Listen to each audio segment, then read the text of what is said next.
যাদের জমি নেই কিন্তু অন্যের জমিতে চাষ করে, তারা কিন্তু চাষটা করে, কিন্তু তাদের জন্য 4,000 বছরে 2,000 করে দুবারে দেওয়া হবে। বড় খবর, জমি না থাকলেও এবার আপনি পেয়ে যেতে পারবেন কৃষক বন্ধুর টাকা। হ্যাঁ, ঠিকই শুনেছেন, মুখ্যমন্ত্রী মমতা বন্দ্যোপাধ্যায়ের বড় ঘোষণা। আপনারা বছরে 4,000 টাকা করে পেয়ে যাবেন, 2,000 করে। আপনার যদি জমি নাও থেকে থাকে তবুও আপনি কিন্তু এই কৃষক বন্ধুর টাকা পাবেন। তো কি আপডেট, মুখ্যমন্ত্রী কি ঘোষণা করেছেন, সমস্ত কিছু আমরা আজকের এই ভিডিওতে আলোচনা করব। তো অবশ্যই ভিডিওটি আপনাদের উপকারে আসবে, শেষ পর্যন্ত ভিডিওটি দেখতে থাকুন। আর এই ধরনের আপডেটগুলো পাওয়ার জন্য চ্যানেলটিকে অবশ্যই সাবস্ক্রাইব করে রাখবেন। আর ফেসবুক থেকে যারা ভিডিওটিকে দেখছেন পেজটি ফলো করে রাখতে ভুলবেন না। তো দেখুন, 5ই ফেব্রুয়ারি 2026 তারিখে আমাদের রাজ্যের অন্তর্বর্তী বাজেট ঘোষণা করা হয়েছে। সেই বাজেটেই কিন্তু এই প্রস্তাব রাখা হয়েছে। বাজেটে কি বলা হচ্ছে আমি দেখাচ্ছি, দেখুন। তারপর মুখ্যমন্ত্রী কি বলেছেন সেটাও শোনাবো আপনাদেরকে। দেখুন, এখানে বলা হয়েছে যে খেতমজুর ভাই বোনদের জীবিকা কৃষি ও সংশ্লিষ্ট কাজকর্মের উপর সম্পূর্ণ নির্ভরশীল। এই সকল খেতমজুরদের জন্য 2,000 টাকা দুটি কিস্তিতে বার্ষিক মোট 4,000 টাকা আর্থিক অনুদানের প্রস্তাব রাখছি। এই অনুদানের একটি কিস্তি রবি চাষের সময় ও একটি খরিফ চাষের সময় দেওয়া হবে, অর্থাৎ 2 কিস্তিতে টাকা দেওয়া হবে। যেমন কৃষক বন্ধু প্রকল্পে টাকা দেয়, একটা দেয় খরিফ সিজনে আর একটা দেওয়া হয় রবি সিজনে।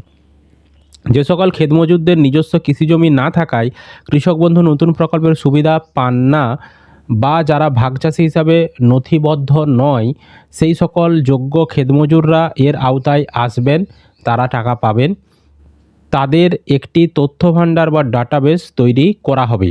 সুতরাং দেখুন, আপনার নিজের নামে কোনো জমি নেই, আপনি লোকের জমি চাষ করেন, অথচ ভাগচাষী হিসেবে আপনার কোনো প্রমাণ নেই। এছাড়াও আপনি লোকের জমিতে ক্ষেত মজুর খাটেন, মানে মজুর খাটেন, হ্যাঁ, মানে যেটাকে লোকের তারা চাষ করেছে, আপনি সেখানে তাদের বেতন নেন, দিয়ে তাদের চাষ আপনি করে দেন। তো এই ধরনের যারা রয়েছেন, যাদের জমি নেই, ক্ষেত মজুর, ভাগচাষী হিসাবে নাম নথিভুক্ত নেই, তারাও এবার কৃষক বন্ধু প্রকল্পে অন্তর্ভুক্ত হতে চলেছে। এতদিন তারা কৃষক বন্ধু প্রকল্পের সুবিধা পেত না, এবার থেকে তারাও সুবিধা পাবে।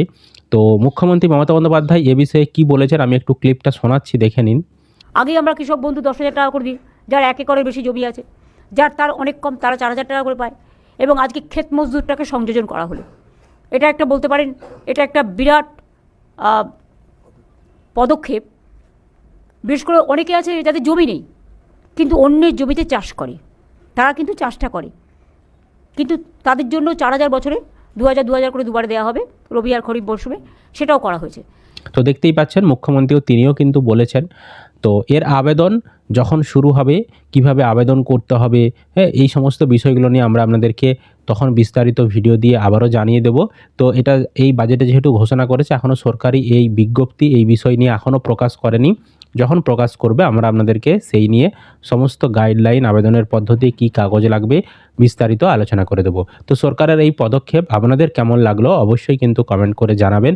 আর ভিডিওটি ভালো লাগলে লাইক করবেন, বন্ধুদেরকে ভিডিওটা বেশি বেশি করে শেয়ার করে দেবেন। আর চ্যানেলে নতুন হলে এই ধরনের খবরের আপডেট পেতে চ্যানেলটিকে সাবস্ক্রাইব করে রাখবেন। ফেসবুক থেকে যারা ভিডিওটি দেখছেন পেজটি ফলো করে রাখতে ভুলবেন না।